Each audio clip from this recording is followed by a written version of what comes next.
তুমি কি বলতে পারো মদিনার খলিফা মদিনার প্রেসিডেন্ট কে? আবু মাহাজা বলতেছে বাড়ি কোথায় তোমার? তুমি মদিনার মাটিতে দাঁড়িয়ে বলতেছো মদিনার খলিফাকে, বাড়ি কোথায় তোমার? যে মদিনার খলিফা হযরত ওমর, যার ভয়ে কাফের বেঈমান পশ্চাৎ, সেই রোম পারস্যের কাফেররা পর্যন্ত, বড় বড় বাদশারা পর্যন্ত ঘুমাইতে পারে না, যার নাম শুনে তুমি মদিনার মাটিতে দাঁড়ায়া মদিনার খলিফার নাম জানো না? বড় আশ্চর্য মানুষ তুমি, বাড়ি কোথায় তোমার? রাখাল কি চিনতে পারছে আমার সামনে দাঁড়ানো খলিফা? চিনতে পারছে? পারে না। হযরত ওমর বলে না, একটু শুনতে চাই, তুমি একটু বলো তো মদিনার খলিফাকে।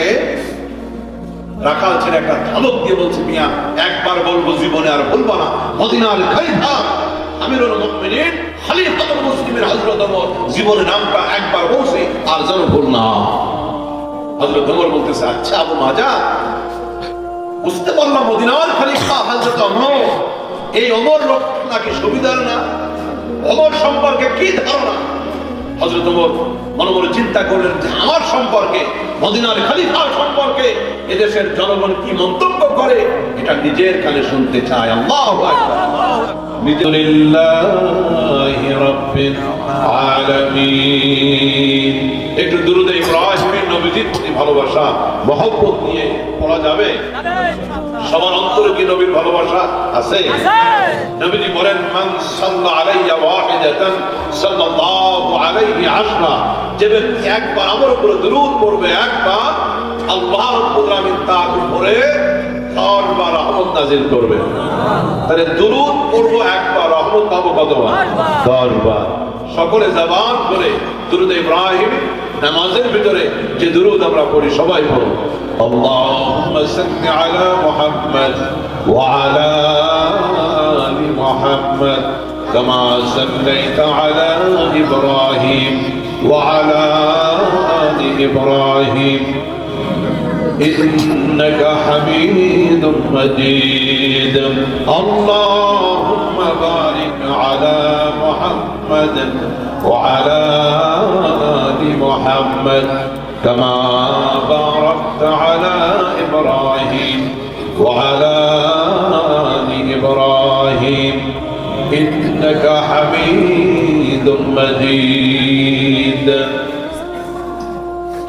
আল্লাহ সুবহানাহু ওয়া তাআলার দরবারে শুকরগুজার হচ্ছি, যিনি দয়া করে মেহেরবানি করে দক্ষিণবঙ্গের ঐতিহ্যবাহী মাদ্রাসা বার্ষিক মাহফিলে আমাদেরকে আসার এবং বসার তৌফিক নসিব করেছেন।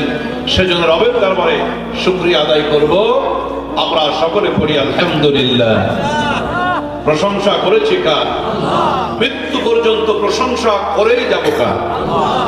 আল্লাহর প্রশংসা ছাড়া আমাদের সফলতার আর কোন উপায় না। মোহতারাম ভাইয়েরা আমার, অত্যন্ত সুমধুর কণ্ঠে যুগ উপযোগী আলোচনা চলতেছিল। আমার মোহতারাম ভাই করতেছিলেন, লম্বা সময় তিনি আপনাদেরকে কথা শুনিয়েছেন।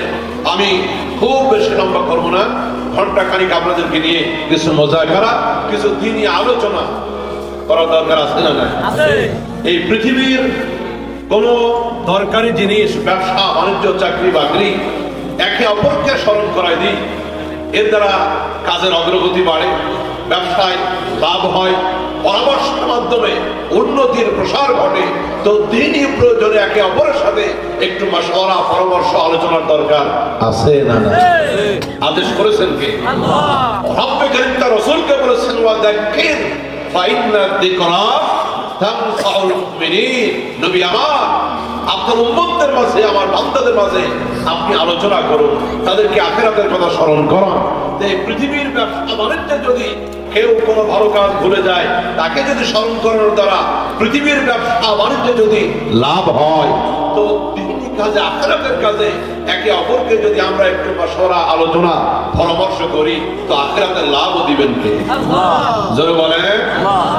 এই দুনিয়ার ব্যবসা বাণিজ্য, এই পৃথিবীতে কোনো কাজে একে অপরকে স্মরণ করাই দিলে পৃথিবীতে লাভ আছে না? আছে।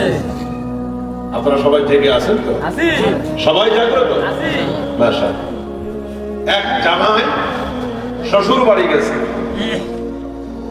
তো শ্বশুর বাড়ি নতুন জামাই, মিষ্টি, মিঠাই, দই ফল ফ্রুট বহুত কিছু নিয়ে নতুন জামাই বেড়াইতে গেছে শ্বশুর বাড়ি। এখন শাশুড়ি আম্মা আবার জামাইকে বড়ই ভালোবাসে, স্নেহ করে, মহব্বত করে। আর জামাই তো জামাই, আদরের পাত্র। যখন খেতে দিয়েছে জামাইকে, মোটামুটি সব দিছে, কিন্তু স্পেশাল যে মিষ্টি নিয়ে গেছে জামাই, শাশুড়ি এই মিষ্টি দিতে ভুলে গেছে। জামাই আবার খুব মিষ্টি খোর, মিষ্টি খোর বুঝেন তো? ও শুধু মিষ্টি পছন্দ করে না, মারাত্মক মিষ্টি খায়। এরকমের কিছু লোক আছে না? আছে। আমিও ওই লোকদের ভিতরে আমিও এক। রাস্তাঘাটে চলতে গেলে সফরে যদি আমার জানা থাকে কোনো বাজারে বা কোনো জেলার এই এলাকার মিষ্টি ভালো, তো ওয়াজের আগে গাড়ি ব্রেক আগে খায়। তো এরকমের মিষ্টি খোর কিছু লোক আছে, আছে না? বাগেরহাটে আছে না? আছে। তো জামাই আবার খুব মিষ্টি খোর। শাশুড়ি আম্মা জামাইকে মিষ্টি দিতে ভুলে গেছে, জামাই আবার মনে রাখছে, সব কিছু মিষ্টি দেয় নাই।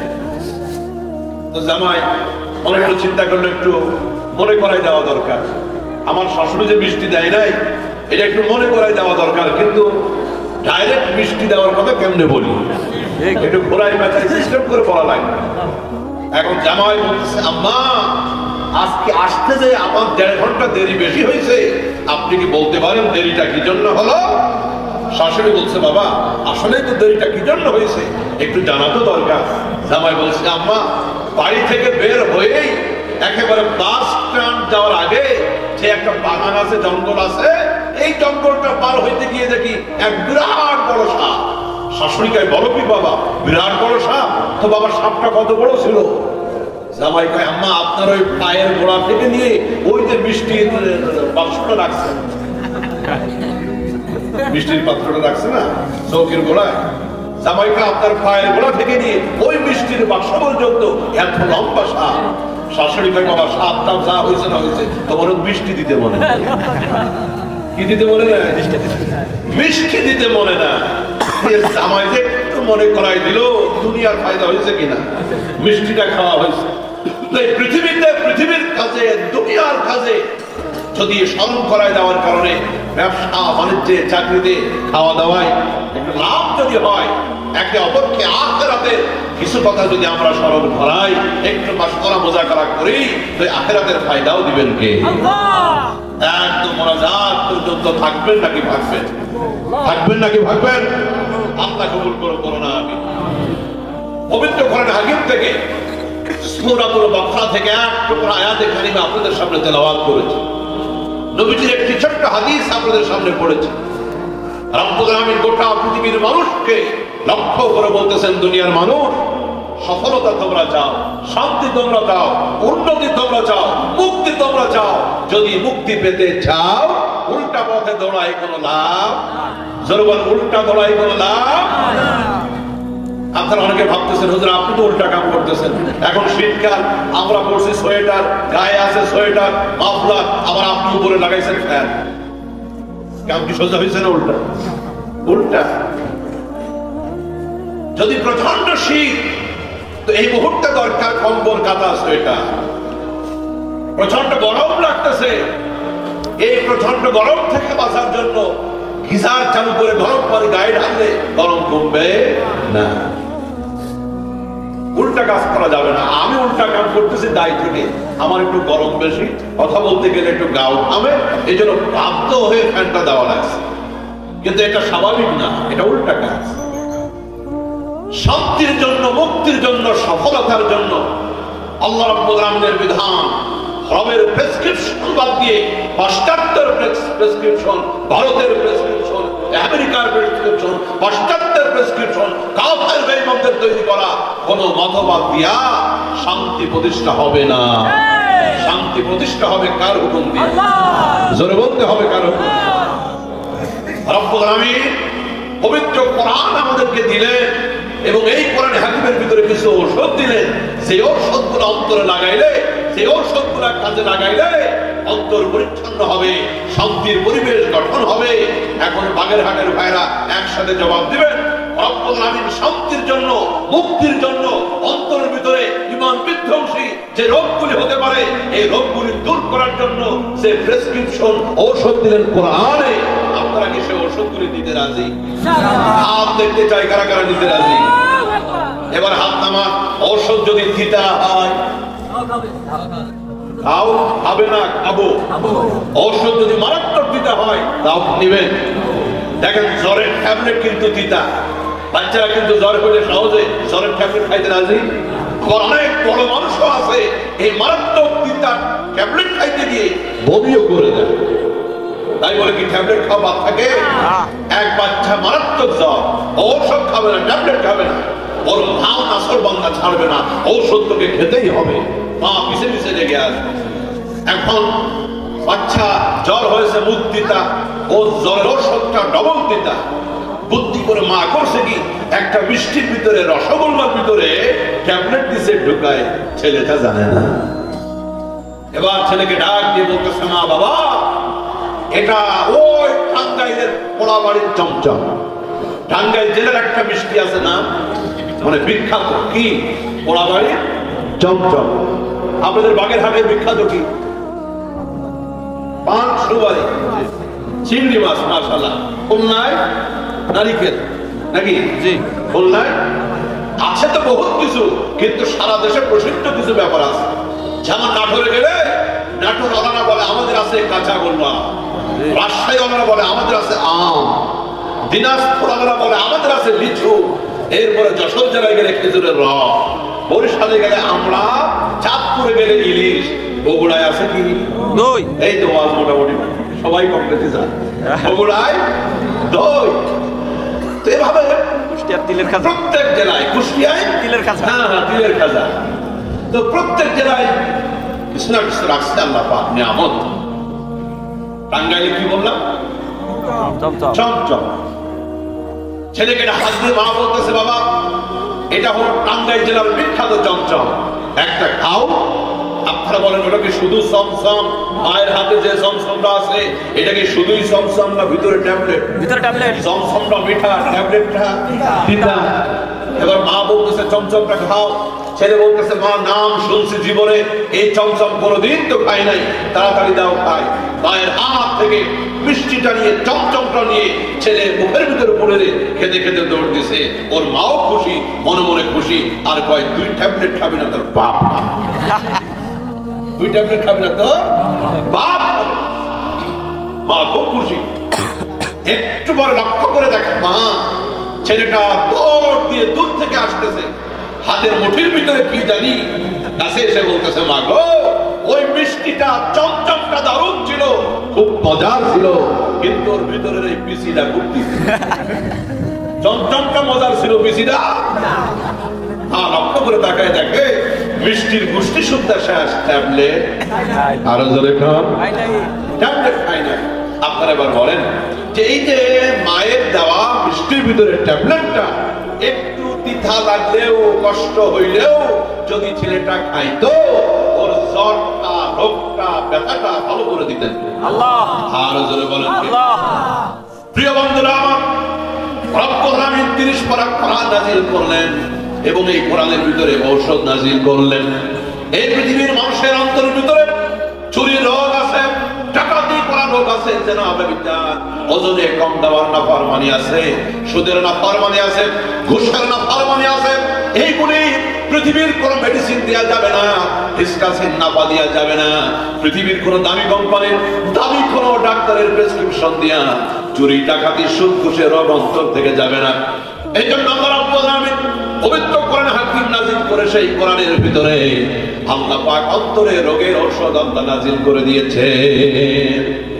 রব্বুল আলামিন পবিত্র কোরআন হাকিমের ভিতরে সেই কথাই বলে দিলেন, দুনিয়ার মানুষেরা ওয়া নুনাজ্জিলু মিনাল কোরআনি মা হুয়া শিফাউন ওয়া রাহমাতুন লিল মুমিনিন। রে পৃথিবীর মানুষেরা, যে পবিত্র কোরআন আমি আল্লাহ নাযিল করলাম আমার রাসূলের প্রতি, আমার নবীর প্রতি, সেই কোরআনের ভিতরে আমি আল্লাহ রোগের প্রতিষেধক দিলাম। এই জন্য আল্লাহর কোরআন যাদের অন্তরে, তারা কোনো পাপের কাজে জড়িত হতে পারে না, চুরি করতে পারে না, ডাকাতি করতে পারে না, সন্ত্রাসের সাথে কোনো সম্পর্ক থাকে না, কারণ কোরআনের সমাজের মানুষগুলি সব সোনার মানুষ হয়ে যায়। কিসের মানুষ? আরো ধরে বলে সোনার মানুষ। এই জন্য দেখবেন মাত্র 3টা দিন দাওয়াত তাবলীগে গিয়ে গোটা জিন্দগি চুরি করেছে, গোটা জিন্দগি ডাকাতি করেছে, লুচ্চামি করেছে, চরিত্রহীনতা করেছে, কিন্তু 3টা দিন কোরআনের সাথে থাকার কারণে, দাওয়াত তাবলীগে থাকার কারণে, 3টা দিন নামাজের সাথে থাকার কারণে চরিত্র পরিবর্তন হয়ে আল্লাহর ওলি হয়ে গেছে। আছে না? না, মাত্র অল্প দিন কোন ওলির সোহবতে, কোন হক্কানি পীর মাশায়েখের সোহবতে থাকার কারণে এই যে কোরআন শুনছে, কোরআন পড়ছে, কোরআনের সোহবতে থেকেছে, রব্বুল আলামিন বহু চোর ডাকাত যাকে জেল ভালো করতে পারে নাই, যাকে পুলিশ ভালো করতে পারে নাই, এই কোরআন তাকে আল্লাহর ওলি বানিয়ে দিয়েছে। আছে না? না, মোহতারাম ভাইরা আমার, কোরআনের সমাজ মানুষগুলি কেমন হবে? ছোট্ট একটি ইতিহাস দিকে আপনাদেরকে নিয়ে যাব, একটু মদিনার দিকে নিয়ে যাব। আমার সাথে একটু মদিনায় যাইতে রাজি? সবাই রাজি? শুধু কল্পনার জগতে নয়, বাস্তবে নবীর রওজা জিয়ারত করবেন, মক্কার মুসাফির হবেন, বাইতুল্লাহ জিয়ারত করবেন, ইচ্ছা আছে কার কার? আল্লাহ কবুল করেন তো বলেন আমিন। আমিরুল মুমিনিন খলিফাতুল মুসলিমিন হযরত ওমর মদিনার খলিফা, অর্ধ জাহানের খলিফা, রাষ্ট্র চলতেছে আল্লাহর বিধান দিয়ে, কোরআন দিয়ে। কোথাও কোনো চুরি নাই, ডাকাতি নাই। যদি চোর চুরি করে, কোরআনের বিধান শাস্তি হলো হাত কেটে দাও। হাত কেটে দাও। এবার বলেন, এই যে ঔষধটা চুরি করলে হাত কেটে দাও, এই ঔষধটা তিতা নাকি মিঠা? তিতা। হ্যাঁ, মারাত্মক তিতা। এই জন্য 90 থেকে 92 ভাগ মুসলিম রাষ্ট্র, কিন্তু এই আইন বাস্তবায়ন হবে না।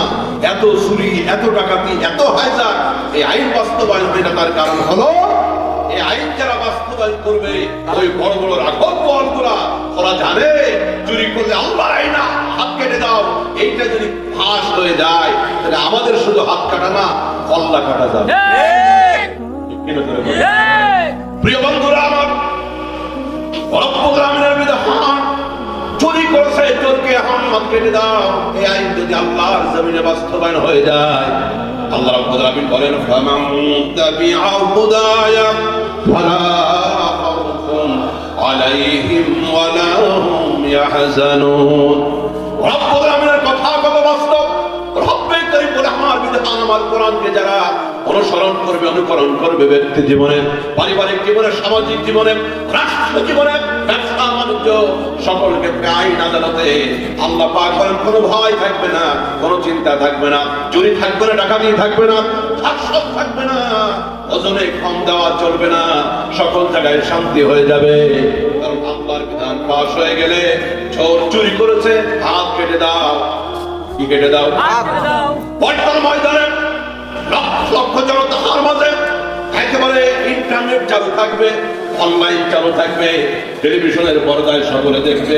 আল্লাহ রাব্বুল আলামিনের আইন পাস হয়ে গেলে, এক চোরের হাত কাটা গেলে, পরের দিন থেকে দেশের সমস্ত চোরগুলি ভালো হয়ে যাবে।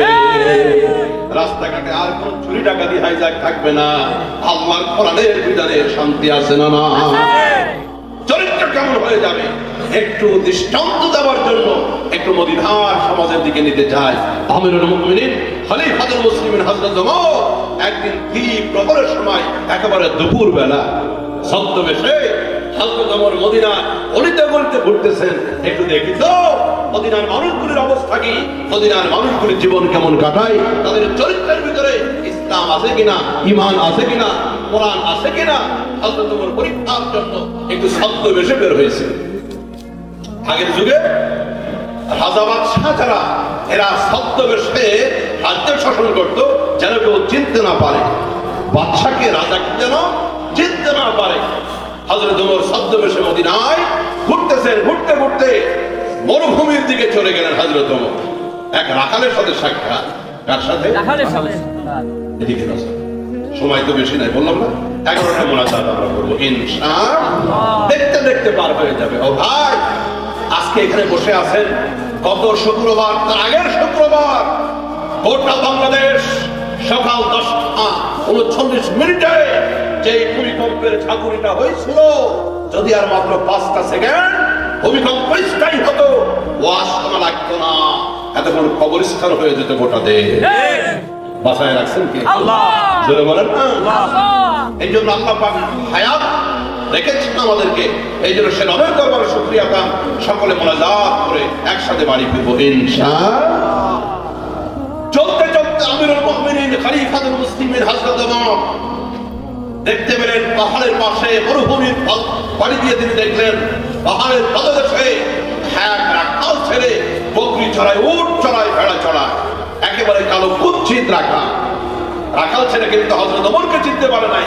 কারণ অর্থ জাহানের প্রেসিডেন্ট হযরত ওমর ছদ্মবেশে আসছে, যেন কেউ চিনতে না পারে, বুঝতে না পারে। হযরত ওমর আগে আগে রাখাল ছেলের কাছে চলে গেলেন এবং হযরত ওমর তাকে আগে সালাম দিয়ে দিলেন, আসসালামু আলাইকুম ওয়া রাহমাতুল্লাহ।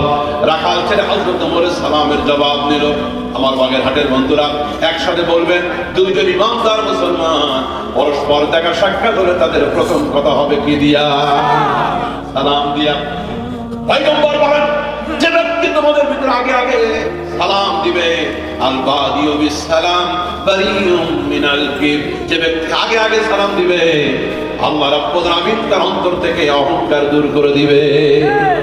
তাহলে এখন থেকে ঘরে ঢুকতে গেলে সালাম, ঘর থেকে বের হইতে গেলে সালাম, স্ত্রী তার স্বামীকে দিবে সালাম, স্বামী তার বিবিকে দিবে সালাম ইনশাআল্লাহ।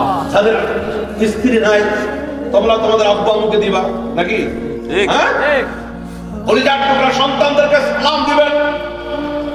মাদেরকে বলবো না, সন্তান যখন স্কুলে যাবে, কিন্ডারগার্টেন মাদ্রাসায় যাবে, তুমি সন্তানকে কোনোদিন টাটা বলবো না, বাই বাই বলবো না। কারণ এই টাটা বাই বাই আমার ইসলামের সংস্কৃতি না, এটা আসছে হিন্দুদের থেকে, বিধর্মীদের থেকে। আপনার বলেন তো এই বাংলাদেশে মুসলিম পরিবারে টাটা আছে না? আছে। বাই বাই আছে না? আছে। কোথেকে আসলো টাটা? ভারতের এক গাড়ি কোম্পানি আছে ইন্ডিয়াতে, টাটা কোম্পানি। ঠিক। এই টাটা কোম্পানির মালিক হলো রতন টাটা, মারা গেছে। এর ছাড়া এই যে টাটা থেকে আসলো মুসলিম পরিবারে, এই কালচার থেকে আসলো আর কোন সূত্র আমরা খুঁজে পাই না। এখন থেকে টাটা বিদায়, এখন থেকে চলতে ফিরতে আসসালামু আলাইকুম মনে থাকবেন ইনশাআল্লাহ। বাচ্চাদের আগে আপনারা সালাম দিবেন, একদিন, দুই দিন, তিন দিন, চতুর্থ দিনে বাচ্চা চিন্তা করবে প্রত্যেক দিন মা আমাকে আগে সালাম দেয়, প্রত্যেক দিন আব্বু আমাকে আগে সালাম দেয়। আজকে বাড়িতে গিয়ে আব্বু আম্মু আমাকে সালাম দেওয়ার আগে আগে আব্বু আম্মুকে আমি সালাম দিয়ে দিব। ঠিক। তাহলে সন্তানদেরকে, বাচ্চাদেরকে আমরা ইসলামী তাহজিব তামাদ্দুন সালাম শিক্ষা দিব ইনশাআল্লাহ। একটা সালাম আমারে দিয়ে শুরু হোক, দেন সবাই আসসালামু, আবার দেন মাশাআল্লাহ। এই জন্য দুইবার সালাম দিতে বললাম। ওলামায়ে কেরাম তো আলহামদুলিল্লাহ ওলামায়ে কেরামের জন্য ওয়াজ না, কিন্তু আমাদের অনেক ভাই ব্রাদার আছেন, মা বোন আছেন যারা সালাম দেয় বটে, কিন্তু সালামটা শুদ্ধ হয় না। অনেকে সালাম দেয় সালাম আলাইকুম, ঠিক, সালাম আলাইকুম, আসসালামু আলাইকুম, এই 4-5 পদের সালাম মার্কেটে চলতেছে। সালামটা যদি শুদ্ধ না হয় অর্থটা বিকৃত হয়ে যাবে, এর দ্বারা শান্তি হবে না। দেন তো আবার সালাম। এবার আমি আপনাদেরকে সালাম দিই, আমার সাথে সাথে আপনারা সালাম দিবেন। পর্দার ভিতরে মা বোন যারা আছেন আপনারা শুদ্ধ করে দিবেন যদি আপনাদের সালামে ভুল থাকে। আসসালামু আলাইকুম, এই সিনটা উচ্চারণ ঠিক মতো হয় না, খালি সালাম আলাইকুম। আবার নির্বাচনের আলাদা সালাম আছে, নির্বাচনটা খালি আসুক, এরপরে পাইকারি সালাম কারে কয় দেখে। ঠিক। সবাই আসসালামু আলাইকুম। আমি এবার সালাম দিব, আপনারা জবাব দিবেন আসসালামু আলাইকুম ওয়া রাহমাতুল্লাহ। মাশাআল্লাহ। তবে একটু বাড়াই দেওয়া ভালো, যারা জবাব দিবে তারা একটু আরো বাড়াই দিবে। ওয়াইদা হুইয়্যিতুম বিতাহিয়াতিন ফাহাইয়্যু বিআহসানা মিনহা আও রুদ্দুহা। আল্লাহ বলেন যখন তোমাদেরকে সালাম দেওয়া হবে জবাবটা আরো সুন্দর করে দিবা, একটু বাড়ায়া দিবা। তো জবাবটা একটু বাড়াই দেওয়া লাগবে। আমি আবার দিচ্ছি আসসালামু আলাইকুম ওয়া রাহমাতুল্লাহ। মাশাআল্লাহ। তাহলে এখন থেকে ঘরে বাইরে চলতে ফিরতে সকল জায়গায় একে অপরকে কি দিব? সালাম দিব। সবাই বলে সালাম। রাসূল বলেন আফসুস সালামা বাইনাকুম, একে অপরকে বেশি বেশি তোমরা সালাম দাও। আমিরুল মুমিনিন খলিফাতুল মুসলিমিন হযরত ওমর রাখালকে আগে কি দিলেন? সালাম দিয়ে দিলেন। রাখাল ছেলেটা হযরত ওমর সালামের জবাব দিল, কিন্তু রাখাল ছেলেটা কিন্তু চিনতে পারলো না আমাকে যিনি সালাম দিলেন তিনি আমিরুল মুমিনিন খলিফাতুল মুসলিমিন, এই মদিনার খলিফা ওমর। রাখাল ছেলে কিন্তু হযরত ওমরকে চিনতে পারে না। কথার এক পর্যায়ে হযরত ওমর রাখালকে প্রশ্ন করেছে, মিয়া নাম কি তোমার? মাসমুক কি নাম তোমার? রাখাল ছেলে হযরত ওমরকে বলতেছেন, আমার নাম হলো আবু মাহজা। নামটা আবু মাহজা। এই রাখাল যুবক ছেলেটা খুব কুৎসিত ছিল, একেবারে শালীন কালীন চাইতো কালো। তার দেহটা, তার চেহারাটা কালো হলে কি হবে? তার বাহ্যিকটা ছিল কালো, কিন্তু তার ভিতরটা ছিল আলো, কারণ ভিতরে আল্লাহর কোরআনের শিক্ষা ছিল। সুবহানাল্লাহ। সে জবাব দিল, আমার নাম আবু মাহজা। দিল নরম করবেন, দুফোঁটা চোখে পানি যেন আসে। কি চরিত্র ছিল তাদের, কি কোরআন তারা অনুসরণ করেছে। হযরত ওমর বলে, আবু মাহজা, বুঝতে পারলাম তোমার নাম আবু মাহজা। আচ্ছা বাবা, তুমি কি বলতে পারো মদিনার খলিফা, মদিনার প্রেসিডেন্ট কে? আবু মাহজা বলতেছে, বাড়ি কোথায় তোমার? তুমি মদিনার মাটিতে দাঁড়িয়ে বলতেছো মদিনার খলিফাকে, বাড়ি কোথায় তোমার? যে মদিনার খলিফা হযরত ওমর, যার ভয়ে কাফের বেঈমান পশ্চাৎ, সেই রোম পারস্যের কাফেররা পর্যন্ত, বড় বড় বাদশারা পর্যন্ত ঘুমাইতে পারে না, যার নাম শুনে তুমি মদিনার মাটিতে দাঁড়ায়া মদিনার খলিফার নাম জানো না? বড় আশ্চর্য মানুষ তুমি, বাড়ি কোথায় তোমার? রাখাল কি চিনতে পারছে আমার সামনে দাঁড়ানো খলিফা? না। চিনতে পারছে? পারে না। হযরত ওমর বলে, না, একটু শুনতে চাই, তুমি একটু বলো তো মদিনার খলিফাকে। রাখাল ছেলে একটা ধমক দিয়ে বলছে, মিয়া একবার বলবো, জীবনে আর বলবো না। মদিনার খলিফা আমিরুল মুমিনিন খলিফাতুল মুসলিমিন হযরত ওমর, জীবনে নামটা একবার বলছি আর যেন বল না। হযরত ওমর বলতেছে, আচ্ছা আবু মাহজা, বুঝতে পারলাম মদিনার খলিফা হযরত ওমর। এই ওমর লোক নাকি সুবিধার না? ওমর সম্পর্কে কি ধারণা? হযরত ওমর মনে মনে চিন্তা করলেন যে আমার সম্পর্কে, মদিনার খলিফা সম্পর্কে এদেশের জনগণ কি মন্তব্য করে এটা নিজের কানে শুনতে চায়। আল্লাহু আকবার। নিজের কানে শুনতে চায়। সাংবাদিকরা তো বহুত কিছু বলে, টাকা ছিটাইলে দলের নেতা কর্মী বহুত প্রশংসা করে, কিন্তু আজকের জনগণ রাখালের কাছ থেকে শুনতে চায় আসলে মদিনার মানুষগুলি ওমর সম্পর্কে কেমন মন্তব্য করে। হযরত ওমর বলছে, আবু মাহজা, এই মদিনার খলিফা ওমর লোকটা নাকি ওমর সুবিধার না।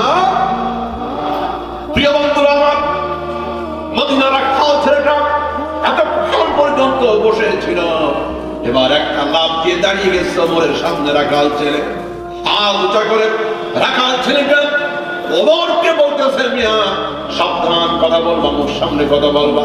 মদিনার খলিফা হযরত ওমর সম্পর্কে একটা বাজে কথা বলবা, আমার দেহে এক ফোঁটা রক্ত থাকতে সহ্য করা হবে না। হযরত ওমর বলতেছেন, আবু মাহজা, এত ভালোবাসো তোমরা মদিনার খলিফা ওমরকে? রাখাল ছেলে বলে, শুধু ভালোবাসি না, জীবনটাও দিতে প্রস্তুত। বাগেরহাটের ভাই, বাগেরহাটের মুসলমান, দেশের নেতা হলে এমন নেতাই হওয়া দরকার সেই নেতার জন্য জনগণ জীবনটাও দিতে প্রস্তুত। কথা বলেন ঠিক না? আগামীতে বাংলার জমিনে আমরা এমন নেতাই চাই, সেই নেতা হবে কোরআনের নেতা, সেই নেতা হবে ইসলামের নেতা। চান কি চান না আপনারা? লুটপাট, স্বাধীনতার 54 বছর 55 বছর হয়ে গেছে, এই জাতির কপালে লুটপাটা এছাড়া কিছুই জোটে না। তার কারণ হলো রাষ্ট্র ব্যবস্থায় যদি ইসলাম না থাকে, রাষ্ট্র ব্যবস্থায় যদি আল্লাহর কোরআন না থাকে, চুরি ডাকাতি দুর্নীতি ছাড়া জাতির কপালে আর কিছুই জুটবে না। এই জন্য আগামীতে যারা ইসলামের সাথে থাকবে, আগামীতে যারা কোরআনের সাথে থাকবে, আগামীর বাংলাদেশে আলেমদের সাথে থাকবে, আমরা তাদের সাথে এছাড়া আমরা কাউকে দেখতে চাই। আমাদেরকে ব্যবহার করা হচ্ছে, চুষতে চুষতে দেশের তলা খাই হয়ে গেছে। যদি শাসকের অন্তরে আল্লাহর ভয় তাকওয়া না থাকে, ওই জমিনে কোনদিন বরকত আর শান্তি আসবে। আমাদের অবস্থা হয়েছে এতদিন বাংলাদেশে, ওই এক আল্লাহর বান্দা হোটেলে খাইতে গেছে দুপুর বেলা, এখন মাছ খাইছে, গোশত খাইছে, শেষে দিছে ডাল। আপনাদের এলাকায় শেষে কি দেয়? মাছ। আমারও আজকে শেষে ডালই দিয়েছে না, কোথাও কোথাও আগেই ডাল দিয়ে দেয়, মানে সিরিয়ালের কোনো ঠিক ঠিকানা না। তো ডাল দিছে খাওয়ার শেষে। আবার আমের সিজন ছিল, আমের সময় ডালের ভিতরে দিচ্ছে আমের আটি। ডালের ভিতরে আমের আটি খাওয়ার প্রচলন কি এদিকে আছে? আছে, মাশাআল্লাহ, আল্লাহর নিয়ামত, বেশি করে খাবেন। তো লোক আমের আটি একটা পাইছে, ডালের ভিতরে খুব মজা করে চুষতেছে, কিন্তু মজা লাগে না, স্বাদও লাগে না, এত চুষতেছে আটি, কোনো স্বাদ লাগে না। হোটেল বয়কে রাত দিয়ে বলতেছে, মিয়া ডালের ভিতরে আমের আটি দিয়ে মজা লাগে না কেন? হোটেল বয় কয়, স্যার মাফ করবেন, আপনি চুষার আগে আরো 3 জন চুষে দিয়ে গেছেন। আরো জোরে বলেন। এতদিন যারা রাষ্ট্র ক্ষমতায় আসছে আর গেছে বালা বদল করে খালি চুষতে চুষতে গেছে, আমাদের কপালে কিছু রাখে না। কথা বলেন ঠিক? আমি কাউকে ইন্ডিকেট করে কথা বলতেছি না, কিন্তু কথা এটাই বাস্তব, সেই নেতা যে শাসকের ভিতরে কোরআন নাই তার কাছে রাষ্ট্র নিরাপদ নয়। আমিরুল মুমিনিন খলিফাতুল মুসলিমিন হযরত ওমর রাখাল বলতেছে, দেখো ওমরের জন্য শুধু ভালোবাসা না, আমাদের জীবনটাও দিতে রাজি। সুবহানাল্লাহ। প্রিয় বন্ধুগণ আমার, এবার হযরত ওমর মনে মনে বহুত খুশি হলেন, মদিনার মানুষ আমাকে বড়ই ভালোবাসে। এবার হযরত ওমর ইচ্ছা করলেন একটু পরীক্ষা করে দেখি তো এই রাখাল ছেলেটার চরিত্রের ভিতরে ইসলাম আছে কিনা, ঈমান আছে কিনা, তাকওয়া আছে কিনা, আমানতদারি আছে কিনা, আল্লাহর কোরআন আছে কিনা, একটু পরীক্ষা করে দেখি তো। হযরত ওমর রাখাল ছেলেকে উদ্দেশ্য করে বলে, আবু মাহদা, আমি তো বহু দূর থেকে এসেছি, তৃষ্ণার্ত পিপাসিত, একটু দুধ আমাকে দাও। এই যে বকরিগুলা, এই যে উটগুলা তুমি চড়াইতেছো, বকরি ভেড়াও, যেই বকরিটা, যেই ভেড়াটা বেশি দুধ দেয়, ওই ভেড়া থেকে একটু দুধের ব্যবস্থা আমার জন্য করে দাও। রাখাল ছেলে জবাব দিচ্ছে, মুসাফির আমাকে মাফ করে দাও, আমি তোমাকে 100টা দুধ দিতে পারবো না, কারণ বকরি গুলার মালিক আমি না, আমি রাখাল, মালিক আমার বাড়িতে, মালিকের পারমিশন ছাড়া আমি তোমাকে 100টা দুধ দিয়ে আমানতের খেয়ানত করতে পারবো না। বাগেরহাটের মুসলমান, এর নাম হলো ঈমানদার, এর নাম আমানতদার। রাসূল বলেন, লা ঈমানা লিমান লা আমানাতা লাহু, যার ভিতরে আমানতদারি নাই, যত বড় বুজুর্গ হোক না কেন, যত বড় নামাজি হোক না কেন, যত বড় হাজী সাহেব হোক না কেন, যার ভিতরে আমানতদারি থাকবে না, সে প্রকৃত মুমিন হতে পারবে না। আমানতদারি, একজনের সম্পদ আছে আপনার কাছে, একজনের আমানত আছে আপনার কাছে, তার পাওনাটা তারে বুঝাই দেওয়া লাগবে। গ্রাম দেশে বহু বড় ভাই আছে, নিজের ছোট ভাইদেরকে ঠকাইয়া দেয়, বোনদেরকে সম্পত্তি থেকে বঞ্চিত করে। এলাকায় নাই, অন্য সাইডে আছে না, এদিকে খুব ভালো করে লক্ষ্য করবেন। এই পৃথিবীতে যদি আপনি কাউকে ঠকান, এই পৃথিবীতে যদি আপনি কারো সম্পদ নষ্ট করেন, কারো যদি জমিন নষ্ট করেন, অর্থ নষ্ট করেন, কিয়ামতের ময়দানে, পয়গম্বর বলেন, কিয়ামতের ময়দানে আল্লাহ রাব্বুল আলামিন ওই ব্যক্তির মাথার উপরে গোটা পৃথিবীর সমান বোঝা দিয়ে দিবেন। ওই ব্যক্তি চিৎকার দিয়ে দিয়ে নিচে যাইতেই থাকবে। খবরদার, খবরদার। বহু বাবা এমন আছে নিজের ছেলেদেরকে সম্পদ দিয়ে দেয়, মেয়েদেরকে বঞ্চিত করে, মেয়েদেরকে বঞ্চিত করে দেয়। একদিন ডাক দেয়, হজে যাবে, হজ করতে যাবে, মেয়েগুলি বিয়ে হয়ে গেছে, সবাই ডাকে ভাই, ছেলে মেয়ে সবাই ডাক দেয়। এরপরে হাজী সাহেব মেয়েদেরকে ডাক দিয়ে বলে, মানে আমার স্থাবর অস্থাবর যত সম্পত্তি ছিল, এই দুনিয়ার মাল ময়লা, এগুলি তোমার ভাইদেরকে দিয়ে দিলাম, মা তোমাদের জন্য বাইতুল্লাহ গিয়ে আমি দোয়া করবো। আবার গেলাম ধরে, হাজী সাহেব এই দোয়া আসমানের উপরে উঠবে না। আপনি বাপ হিসাবে, আপনি পিতা হিসাবে মেয়েদেরকে ঠকাবেন, আল্লাহর আদালতে আপনি রেহাই পাবেন। এই জন্য কলিজার টুকরা বন্ধুরা আমার, খবরদার, খবরদার মানুষের হক নষ্ট করবেন না, খবরদার, খবরদার ভাই বোনের হক নষ্ট করবেন না। একদিন দুনিয়া থেকে চলে যেতে হবে, হাতে করে একটা খানা করিও নিতে পারবেন না। কথা বলুন ঠিক না? একদিন তোমারই নাম মসজিদে হবে এলান। হবে কি হবে না? হবে। গত সপ্তাহে আমার নিজের বাসা যেটা, এই বাসার পাশের বাসায় আমাদের এক মুরব্বী চাচা মনিরুল হক সাহেব আমাদের মহল্লার মসজিদের সভাপতি ছিলেন, তিনি দুনিয়া থেকে বিদায় নিয়ে চলে গেছেন। ছেলেগুলা আরো আগে সব বিদেশ থাকে, বউ মারা গেছে, কোটি কোটি টাকার সম্পদ, কিন্তু মৃত্যুর কালে কাছে স্ত্রীও নাই, সন্তান গুলিরে পায় না। কাজের একটা লোক ছিল, যে দুনিয়ার জন্য এত ছুটতেছেন। লক্ষ্য করেন দুনিয়া কি করলো, 6 তলা বাড়ির মালিক, ছেলেগুলো আগেই লন্ডন আমেরিকায়, স্ত্রী আগেই মারা গেছে। মৃত্যুর মুহূর্তে একটা ছেলেও ছিল না, মৃত্যুর মুহূর্তে খালি কাজের মানুষটা ছিল বাড়ির দারোয়ান, 5 তলা 6 তলা বাড়ির মালিক।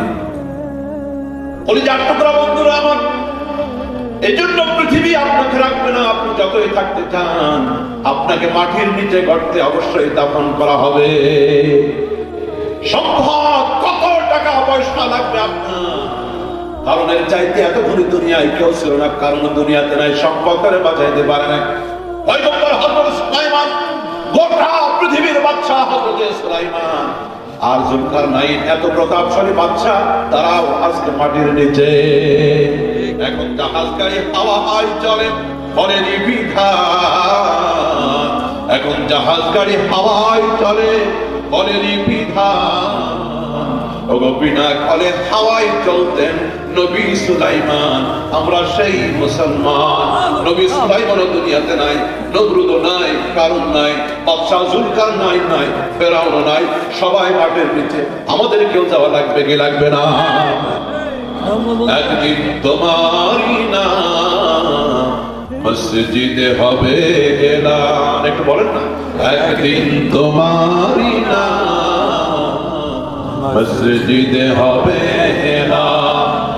তৈরি থেকো, তৈরি রেখো কবরের মান সামান, একদিন আমাদেরও না মসজিদে হবে এলান। কেউ থাকবে না, থাকবে শুধু আল্লাহ। আরো জোরে বলেন না, এক আঙ্গুল আকাশের দিকে দিয়ে বলেন, শুধুই থাকবেন কে?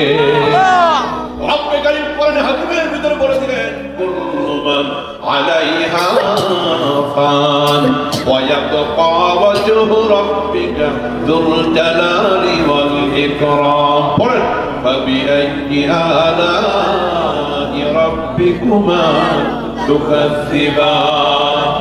এজন্য বন্ধুরা আমার, আমানতদারিতা রক্ষা করব, খবরদার খবরদার কারো হক নষ্ট করব না। রাখাল ছেলেটার ভিতরে আমানতদারি আছে, তার কারণ হলো সে ইমানদার, তার ভিতরে আল্লাহর ভয় তাকওয়া আছে। এই জন্য আমলকে লক্ষ্য করে বলে, মিয়া আমাকে মাফ করে দাও, তোমাকে এক ফোঁটা দুধ দিতে পারবো না, কারণ মালিক আমি না, আমি হলাম রাখাল। আমি রাখাল।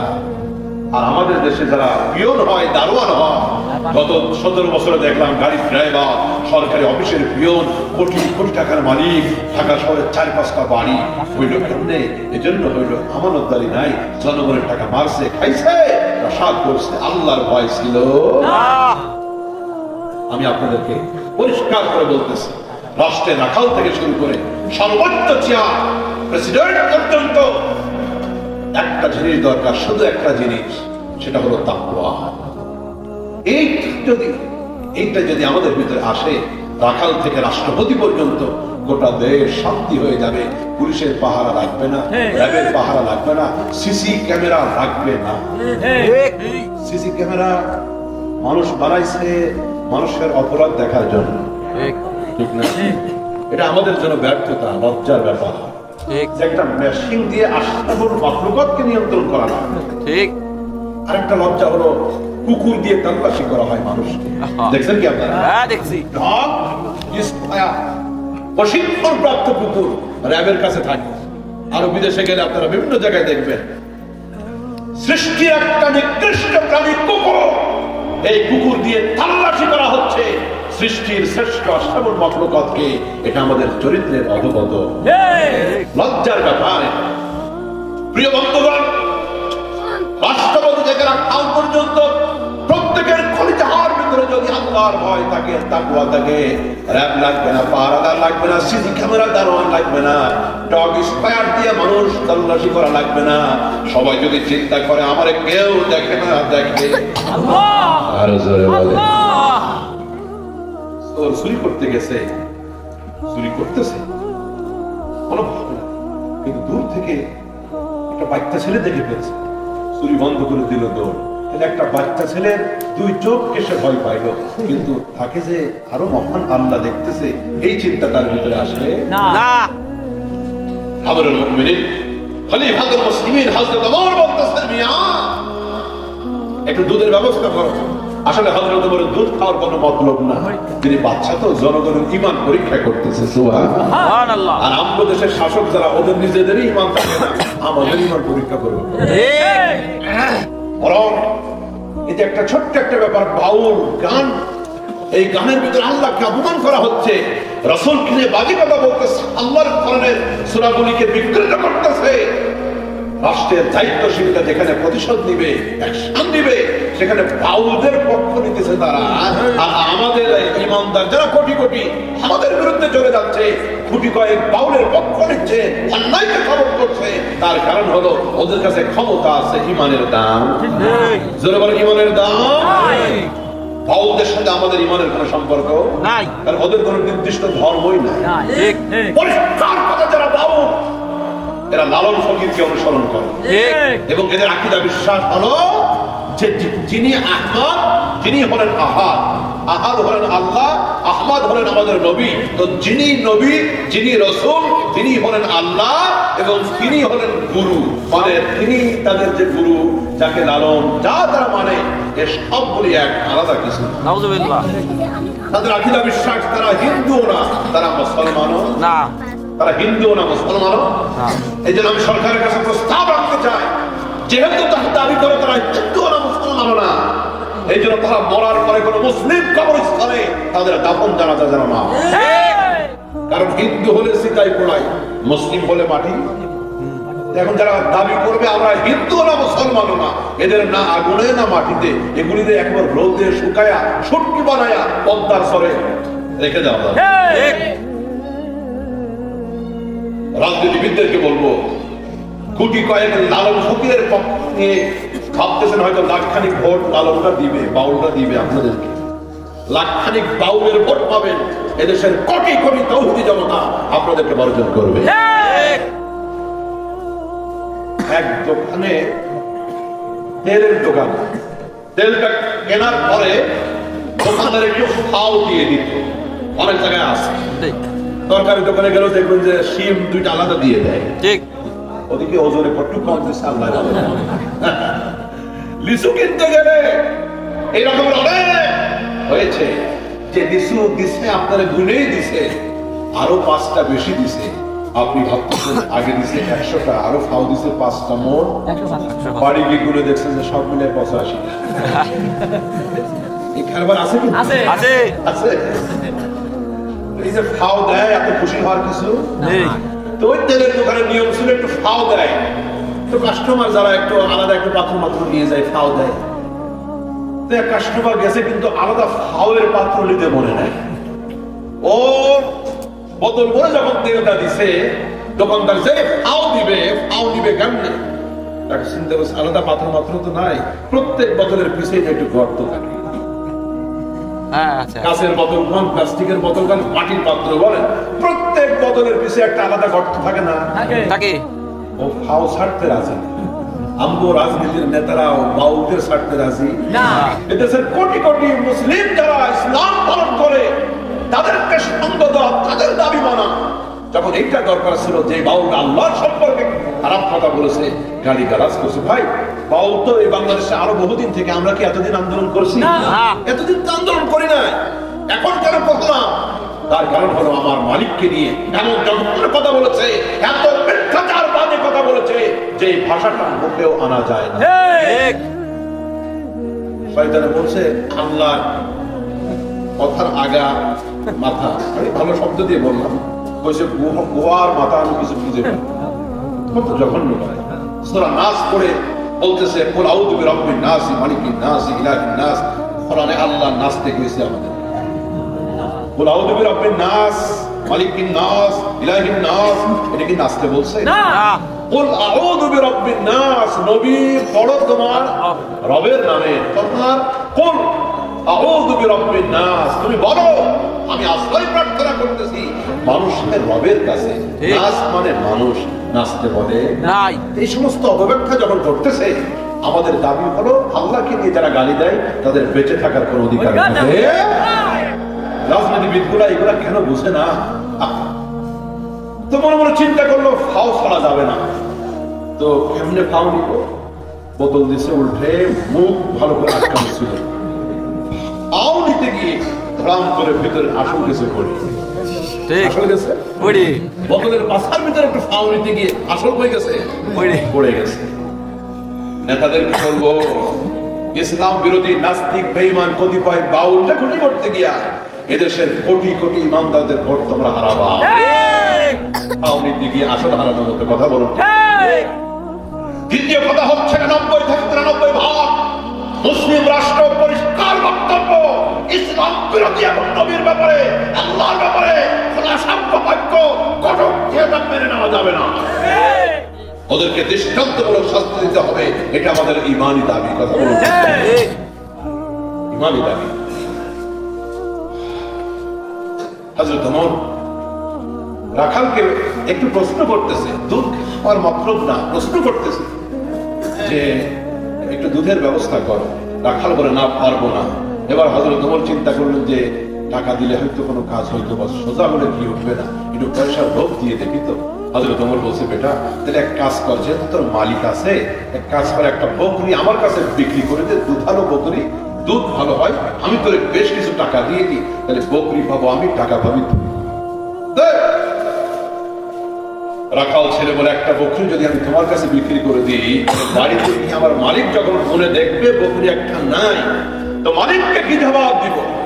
হযরত ওমর তাও বুদ্ধি শিখাই দিচ্ছেন, তোর মালিককে ছোট্ট একটু মিথ্যা কথা বলবি, এই পাহাড়ের আড়াল থেকে একটা বাঘ এসে, হিংস্র কোনো জন্তু এসে একটা বকরি নিয়ে চলে গেছে, এতটুকু বললেই তোর অনেক লাভ, তুই পাবি টাকা, আমি পাবো বকরি। রাখাল ছেলে বলছে, আমার মালিককে জবাব দিলে হবে? হযরত ওমর বলছে, কোনো অসুবিধা নাই, কারণ তোর মালিক তো দেখতেছে না কি হয়েছে। রাখাল ছেলেটা আমিরুল মুমিনিন খলিফাতুল মুসলিমিন হযরত ওমরকে লক্ষ্য করে বলে, মিয়া বাড়ির মালিক হয়তো বুঝবে না, বাড়ির মালিক হয়তো দেখবে না, কিন্তু আমার আরশের মালিক আল্লাহ তো দেখতেছে। আমি বাড়ির মালিকের ফাঁকি দিলেও আল্লাহরে কেমনে ফাঁকি দিব বলো? হযরত ওমর বলে, একটা কিছু ব্যবস্থা হবে, দিয়ে দে একটা বকরি, দে টাকা। রাখাল ছেলেটা আমিরুল মুমিনিন খলিফাতুল মুসলিমিন হযরতের বাদশা প্রতাপশালী শাসক ওমরের দিকে হাত উঁচু করে আঙ্গুল উঁচা করে বলে, মিয়া দেখতে তুমি সুন্দর হতে পারো, কিন্তু অভ্যাস আর চরিত্র তোমার ভালো না। আল্লাহু আকবার। আর জোরে বলেন রাখাল কি চিনছে? এত বড় কথা যে বললাম, আরে বললাম, রাখাল কি বুঝতে পারছে? ওর কোনো খবর টবর আছে? এ তো সেই ওমর, এই ওমর সম্পর্কে রাসূল বলেন, আমার ওমরের এমন মর্যাদা, শয়তান পর্যন্ত ওমরকে দেখলে রাস্তা ছেড়ে অন্য পথে পালায় যায়। ওমরের এমন মর্যাদা, রাসূল বলেন, আমার পরে এই পৃথিবীতে যদি নতুন করে কোন নবী হতো, আল্লাহ পাক ওমরকে নবী বানাতেন। আল্লাহু আকবার। যেহেতু নবীও হবে না, ওমরও নবী হবে না, নতুন নবী আসবে না, কিন্তু যদি হতো, নবী হতো কে? ওমর। লাউ কানা বাদি নবিয়্যুন লা কানা ওমর। এই পৃথিবীতে আমার যদি কোনো কেউ নবী হতো, ওমর নবী হয়ে যেত। রাসূল বলেন, সেই ওমর যার ভয়ে রোম পরশের বড় বড় শাসক পর্যন্ত কাঁপে। মদিনার একটা রাখাল ছেলে বলে, তোমার চরিত্র ভালো না। হযরত ওমর বলে, আচ্ছা এত বড় কথা বললে তুমি, আমার অভ্যাস ভালো না, চরিত্র ভালো না, তুমি কি আমার চিনো? তুমি আমার নাম জানো? আবু বাজা, এত বড় কথাটা বললে তুমি কি আমার নাম জানো? রাখাল ছেলে বলে, আসছো চুরি করার ট্রেনিং দিতে, আবার নামও জানা লাগবে তো? এটা ওমরের মদিনা, এই মদিনা তোমার মতো মানুষের কোনো দাম নাই, তোমার নামও জানার দরকার নাই, এটা ওমরের মদিনা। সুবহানাল্লাহ। দাও খোদা দাও আমায় আবার ওমর দারাজ দিল, দাওয়ানির মতো বীর সেনানি জাগাতে নিখিল। দাও খোদা দাও আমায় আবার ওমর তোমার দরবারে মুনাজাত, আমাদের সকলের দিলটাকে অমরের মতো বানায়া দাও আল্লাহ। আমার বাংলার জমিনে তুমি অমরের মতো একটা শাসন দাও, আমিন বলেন। রাখাল ছেলে বলে নাম ছাড়ার দরকার নাই, এটা অমরের মদিনা, এসেছো চুরি কেমনে করবো বারবার তার পেটেন দিতে, তোমার নামটা জানার কোনো দরকার নাই, তবে এই মুহূর্তে তোমার নামটা তুমি বলো, আমি শুনতে চাই। এই মুহূর্তে নাম বলো, নাম দিয়ে আমি মদিনার খলিফা ইনসাফ ওয়ালা হযরত ওমর, মদিনার খলিফা ওমরের দরবারে তোমার নামে একটা চুরির মামলা দিতে চাই, তাড়াতাড়ি তোমার নামটা বলো। দিলটা নরম করে দেন, বলো নামটা বলো। হযরত ওমর চুপ করে দাঁড়ায় আছে। শুরু থেকে পর্যন্ত রাখালের চরিত্র মাধুর্য দেখে, তার আমানত দেখে, তার চরিত্রের ভিতরে তাকওয়ার গুণ দেখে, আল্লাহর কোরআনের আদর্শ দেখে হযরত ওমর লৌহ মানব, তার দিলটা মোমের মতো নরম হয়ে দুইটা চোখ থেকে টপ টপ করে পানি পড়তেছে। সুবহানাল্লাহ। জনগণের চরিত্র দেখে কাঁদতেছে স্বয়ং শাসক, খলিফা কাঁদতেছে। রাখাল ছেলে বলে তাড়াতাড়ি নাম বলো। কাঁদতেছে কেন? ও বুঝতে পেরেছি, তুমি ওমরের বিচারের ভয়ে এখন কাঁদো। এখন কাঁদলে লাভ হবে না, দ্রুত বলো নাম কি তোমার। যত দেরি করবা বিচার কিন্তু তত কঠিন হবে, নাম বলো।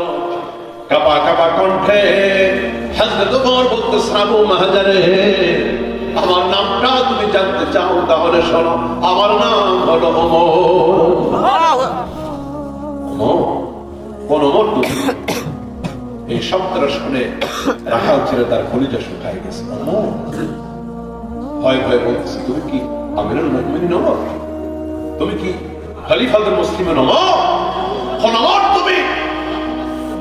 হযরত ওমর রাখাল ছেলেকে ডাক দিয়ে বলে, আবু মাহাজারে, আমি আমিরুল মুমিনিন হতে পেরেছি কিনা জানি না, আমি খলিফাতুল মুসলিমিন ওমর কিনা জানি না, আমি হলাম সেই ওমর।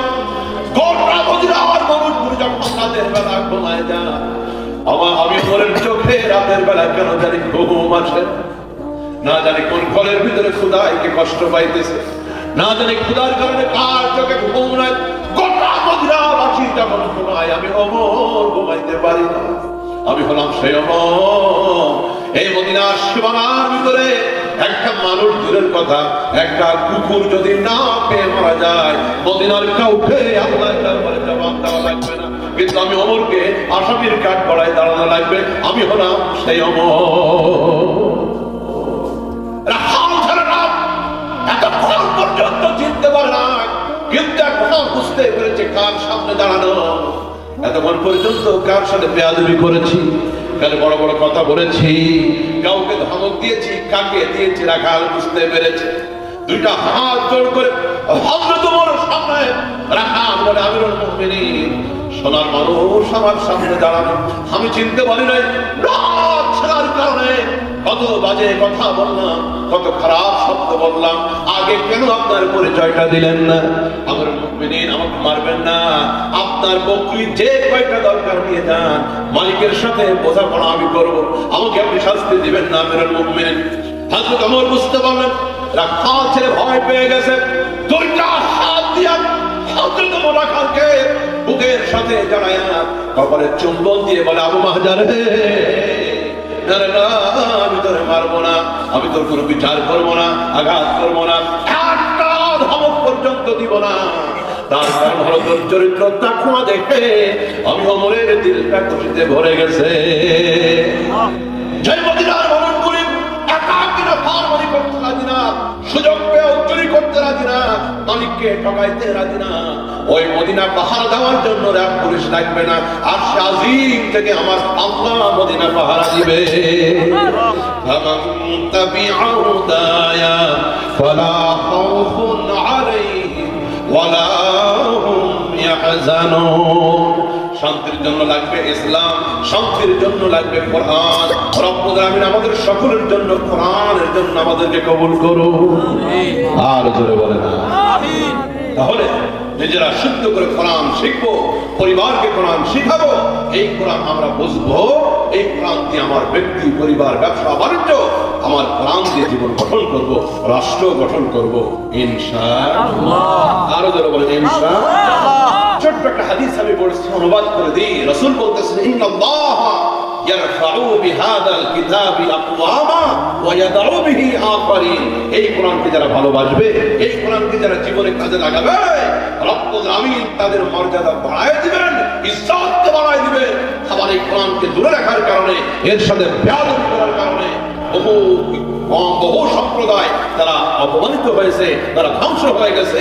এই জন্য কোরআন আছে যেখানে আমরা আছি, জোরে বলেন কোরআন আছে যেখানে আমরা আছি, কোরআনের সাথে থাকলেই মর্যাদা ইনশাআল্লাহ। আচ্ছা, বাগের হাটে কি ঠেকি আছে? আছে। ঠেকি ছিল, কিন্তু এখনো ঠেকির কাজ চলে। ছোট্ট একটা এক্সাম্পল দিয়ে শেষ করি। এক বাড়িতে ঠেকি তৈরি করা হবে, মিস্ত্রি গাছ রেখে ঠেকি বানাচ্ছে। ঠেকি তৈরি করা কমপ্লিট যখন হয়ে গেছে, বাড়ির মুরব্বী ডাক দিয়ে বলে, আমাদের হাকিমিয়া মাদ্রাসায় আমার দুই নাতি পড়ে হিফজ বিভাগে, বহুদিন থেকে বলে দিয়েছে দাদা দুইটা রেহেল কাঠ বানাই দিবা, একেবারে কাঠ দিয়া, প্লাস্টিক না কাঠা রেহেল বানাই দিবা। মিস্ত্রি যে কাঠ বেঁচে গেছে, দুই নাতির জন্য দুইটা রেহেল বানায়। মিস্ত্রি ডিজাইন দিয়ে ফিনিশিং করে চমৎকার করে দুইটা রেহেল কাঠ বানায় দাদার হাতে দিল। রেহেল কাঠটা মিস্ত্রির হাত থেকে নিয়ে দাদা আগেই চুমা খায়, বুকে লাগায়, মাথায় লাগায়। বাড়ির ভিতরে যাওয়ার সাথে সাথে দাদিও নিয়ে নিছে, দাদিও কপালে লাগায়, চুমা খায়। একই গাছের কাঠ দিয়া ঠেকি তৈরি করা হলো, একই গাছের কাঠ দিয়া রেহেল তৈরি করা হলো। রেহেলের উপরে চুমার উপরে চুমা, ঠেকিতে কয়টা সুপ? সারা কিছু কয়টাই না সুপ আমার হাতে। একই গাছের কাঠ দিয়া রেহেল কাঠ এত মর্যাদা, জায়গা হয়েছে মাথার উপরে। একই গাছের কাঠ দিয়া ঠেকি জায়গা হয়েছে পায়ের নিচে। ঠিক ঠিক প্রিয় বন্ধুরা, আমার কথা সংক্ষেপ। একটি গাছের কাঠ যদি আরো মর্যাদা পেতে পারে, আল্লাহর কোরআনের রেহেল হওয়ার কারণে, কোরআনের সাথে সম্পর্ক হওয়ার কারণে, জঙ্গলের মরা কাঠের দাম যদি এত বেড়ে যায়, যে মানুষের জন্য আল্লাহ রাব্বুল আমিন কোরআন নাযিল করেছেন, ওই মানুষ যদি কোরআন শিখে, এই কোরআন বুঝে, কোরআনের সমাজ গঠন করে, ওই মানুষের দাম বাড়াবেন কে? ইন্নাল্লাহা ইয়ারফাউ বিহাদাল কিতাবি আকওয়ামা ওয়া ইয়াদউ বিহি আখারিন। এজন্য আমরা নিজেদের পরিবার কোরআন দিয়ে সাজাবো। নিজেরা অশুদ্ধ তেলাওয়াত যদি থাকে, সব থেকে বড় বিপদ হচ্ছে যার কোরআন তেলাওয়াত শুদ্ধ নয়, তার নামাজও নয়। কথা কি মিথ্যা কথা কইলাম? না। নামাজ আমার ঈমানের পরে শ্রেষ্ঠ ইবাদত আমার নামাজ। যার কোরআন তেলাওয়াত শুদ্ধ নয়, তার নামাজও। এজন্য এখন থেকে একজন হক্কানি আলেমের কাছে, কারি সাহেবের কাছে, আপনার ইমাম সাহেবের কাছে আপনি তেলাওয়াতটা শুদ্ধ করবেন। বুড়া বাবাজিরা আমার বয়স হয়ে গেছে, ভাবতেছেন কষ্ট হবে, এখন আবার নতুন করে কোরআন শেখা। ও রাসূল বলে দিলেন, যে ব্যক্তি আল্লাহর কোরআন শিখতে গিয়ে বড় কষ্ট পায়, জিহ্বা আড়ষ্ট হয়ে যায়, উচ্চারণ ঠিক মতো করতে পারে না, পবিত্র কোরআন শিখতে গিয়ে বড় কষ্ট পায়, রাসূল বলেন এই ব্যক্তির জন্য আল্লাহ রাব্বুল আমিন ডবল নেকি দান করবে। একটা হলো কোরআন শেখার নেকি, আর একটা হলো শিখতে গিয়ে যে কষ্ট পাচ্ছে বান্দা, কিন্তু শেখা বন্ধ করে না। রাজি আছি তো ইনশাআল্লাহ? আল্লাহ আমাদের সবাইকে কবুল মঞ্জুর করে বলুন আমিন। আমার মা বোনদের জন্য একটি হাদিসে 4টি আমল আপনাদেরকে বলে দিই। আমার মা বোনেরা, আপনাদের জন্য বিশেষ কোনো আলাদা কথা না, কারণ যা কথা বললাম সব আমাদের সবার জন্য, নারীদের জন্য, পুরুষদের জন্য। কিন্তু একটা হাদিসের ভিতরে আল্লাহ নবী 4টি উপহার দিয়েছেন মা বোনদের জন্য। রাসূল বলেন, আল মারআতু ইযা সাল্লাত খামসাহা ওয়া সামাত শাহরাহা ওয়া আহসানাত ফারজাহা ওয়া আতাআত বালাহা।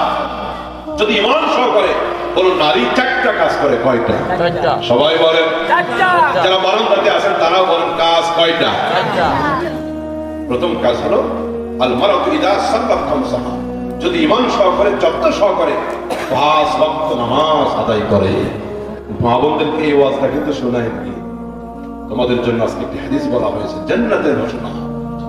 যদি যত্ন সহকারে 5 ওয়াক্ত নামাজ আদায় করে, ওয়া সামাত শাহরাহা, রমজান মাসের রোজাগুলি যদি যত্ন করে রাখে, ওয়া আহসানাত ফারজাহা, যদি নারী তার লজ্জাস্থানকে হেফাজত করে, কোন জিনা ব্যভিচারে লিপ্ত হবে না, সে তার সতীত্ব হেফাজত করবে, ওয়া আতাআত বালাহা, সে যদি তার স্বামীর আনুগত্য করে। 1 নম্বরে 5 ওয়াক্ত নামাজ। ঘুমাই গেছিল না দেখি হাত টাকা কার ঘুমাইছে কার বাদে ওয়াজ কি বেশি খারাপ হচ্ছে না না সুন্দর হচ্ছে যা বললাম একেবারে অকার জোকার বাজে কিছু কথা বলছি না। তাইলে নারীদের জন্য স্পেশাল 5টা কাজ। 2 জনকে ইন্টারভিউ করব, কোন 2 জনকে যে ধরবো আল্লাহ ভালো।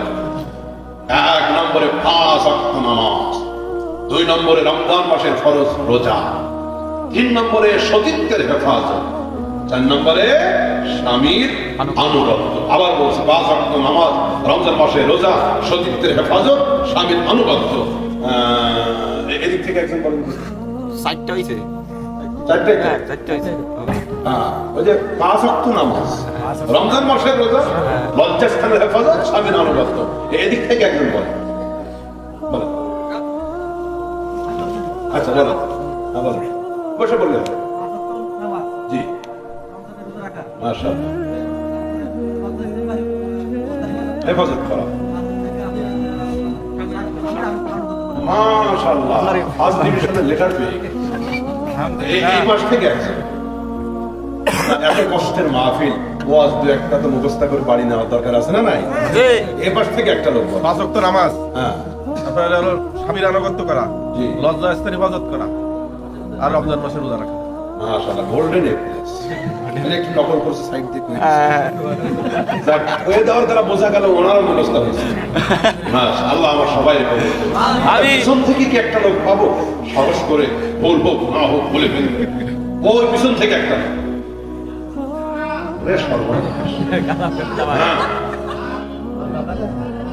মাশাআল্লাহ,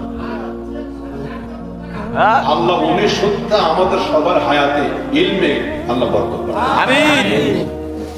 এই 4টি আমল যদি ইমান সহকারে কোন নারী মা আমার করতে পারে, নবীজি পুরস্কারের ঘোষণা দিলেন কি, ফালতাদখুল মিন আইয়ি আবওয়াবিল জান্নাতি শাআ। রব্বুল আমিন এই 4টি আমলের কারণে মৃত্যুর সাথে সাথে আল্লাহ পাক তার জন্য জান্নাতের 8টি দরজা খুলে দিবে। আমল করবে 4টা, জান্নাতের দরজা। আল্লাহ আমাদের সবাইকে যা কিছু আলোচনা হলো সবাইকে মানার, বোঝার, আমল করার তৌফিক দান করেন। আমিন।